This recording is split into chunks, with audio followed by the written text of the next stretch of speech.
लहरों से डरकर नौका पार नहीं होती और मेहनत करने वाले की कभी हार नहीं होती।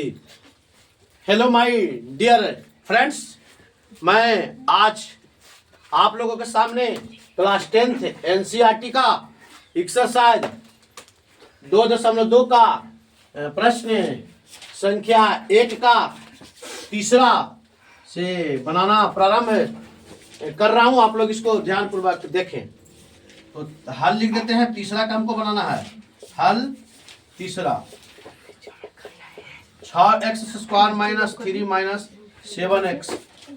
अब सबसे पहले आप देख लीजिए, द्विघात बहुपद का रूप होता है ax² plus bx plus c, लेकिन इसमें आपको थोड़ा उलट दिया है। बच्चों के दिमाग को जांच करने के लिए इस तरह के प्रश्न को लिख दिया है। तो हम सबसे पहले क्या करेंगे, इसको मानक रूप में लिख देंगे। मानक रूप में कैसे? तो मानक रूप में लिखने के लिए दो सिस्टम है। पहला है कि दी हुई पद को आरोही क्रम में लिखते हैं। आरोही क्रम मीन्स नीचे से ऊपर, और दूसरा है अवरोही क्रम। अवरोही क्रम मीन्स ऊपर से नीचे। जैसे मान लिया जाए 1 से 100 तक कोई बच्चे काउंटिंग लिख दिए और उसका आरोही क्रम में है लिखना, तो 1 1 के बाद 2 2 के बाद 3 इस तरह से चलेगा। और अवरोही क्रम लिखना है तो 100 100 के बाद 99 99 के बाद 98 इस तरह से आरोही क्रम में लिखा जाएगा। ठीक है ना। तो हम यहाँ पे क्या करेंगे कि द्विघात बहुपद है तो इसको मानक रूप में लिखने के लिए क्या हम करते हैं कि सबसे पहले बड़ा पावर वाला, फिर उससे छोटा पावर वाला, या फिर उससे छोटा पावर वाला को लिखते हैं। ठीक है। तो हम लिख देते हैं यहाँ पे imply that 6x² minus 7x minus 3 बराबर 0। अब हम क्या करते हैं, पूर्व के वीडियो में मैंने गुणनखंड बनाने के लिए नियम बतलाया था, फिर मैं एक बार बतला देता हूँ कि शुरू और अंत में हम सबसे पहले गुना करेंगे। तो 6x² में -3 से गुना करेंगे तो -18x² हो गया। इसमें जो अचर राशि है तो अचर राशि को हम क्या करते हैं, गुणनखंड करते हैं। तो 18 है, 18 को गुणनखंड करेंगे 9 दूनी 18, 3 तिहाई 9, फिर 3 से लगा देंगे। और गुणनखंड को ऐसे 2 बराबर भाग में बांटते हैं कि जोड़ने से बीच वाला पद आ जाना चाहिए। तो हम क्या करेंगे, 3 तिहाई 9 में से 2 तो 7 चल जाएगा। एक मतलब -9x प्लस 2x रखेंगे तो मेरा -7x आ गया। चलिए यहाँ पे लिख देते हैं 6x² minus 9x plus 2x minus 3 बराबर 0। अब हम क्या करते हैं, ये दोनों में मिल रहा है, उसको हम कॉमन ले रहे थे। दोनों में क्या मिल रहा है, 3x मिल रहा है तो हो गया 2x माइनस 3। इसमें प्लस 1 मिल रहा है तो हो गया 2x माइनस 3 बराबर 0। इधर अब मैं मिटा दे रहा हूं। चलिए इसके बाद हम क्या करते हैं, इसको और इसको एक जगह लिखा जाता है। तो imply that 3x plus 1 into 2x minus 3 बराबर 0। ठीक है।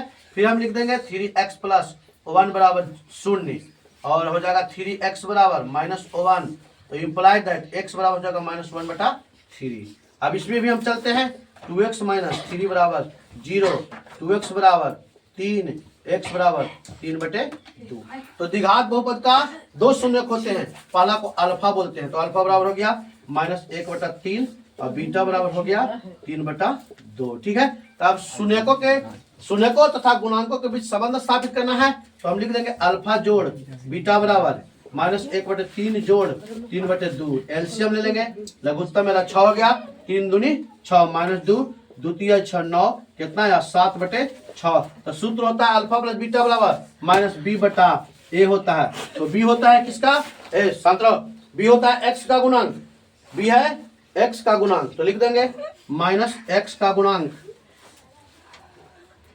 बटे x² का गुणांक, x² का गुणांक। ठीक है। इसके बाद हम अल्फा बीटा में चलते हैं। तो अल्फा बीटा गुना करते हैं -1/3 गुने 3/2 बराबर हो गया -3/6। ठीक है। इसको हम काट भी सकते हैं और नहीं भी काट सकते हैं, कोई दिक्कत नहीं है। लिख देंगे c/a बराबर क्या हो गया, c होता है अचर राशि, तो लिखाया जाएगा अचर राशि, अचर राशि बटे वही फिर x² का गुणांक। ठीक है। अब इसके बाद हम लोग आगे वाला देख लेते हैं, चौथा देखते हैं। ठीक है। चौथा अब हम लोग देखते हैं, मिटा देते हैं।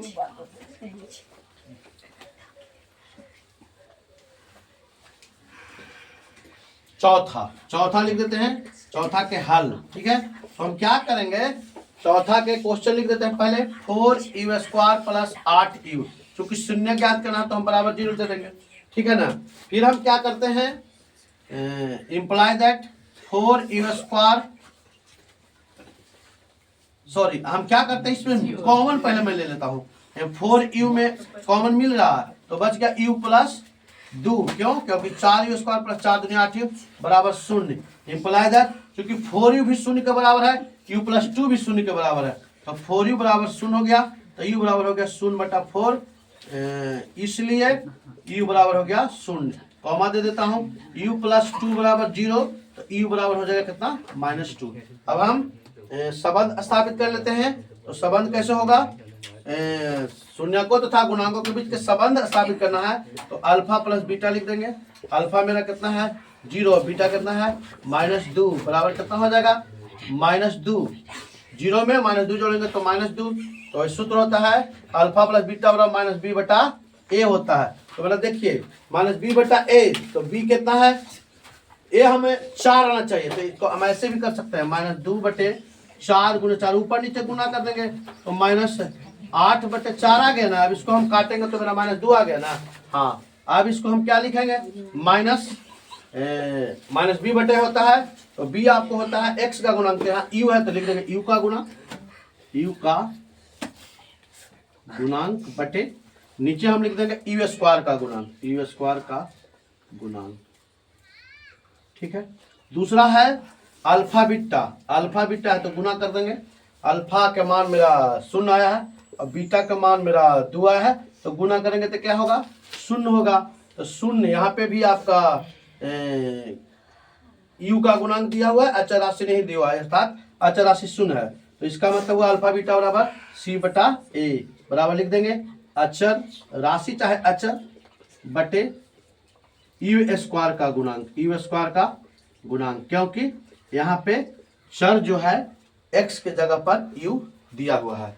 अगर आप लोगों को ये वीडियो पसंद आए तो अपने मित्रों के पास शेयर करें, लाइक करें, चैनल को सब्सक्राइब करें और बेल आइकन को अवश्य दबाएं।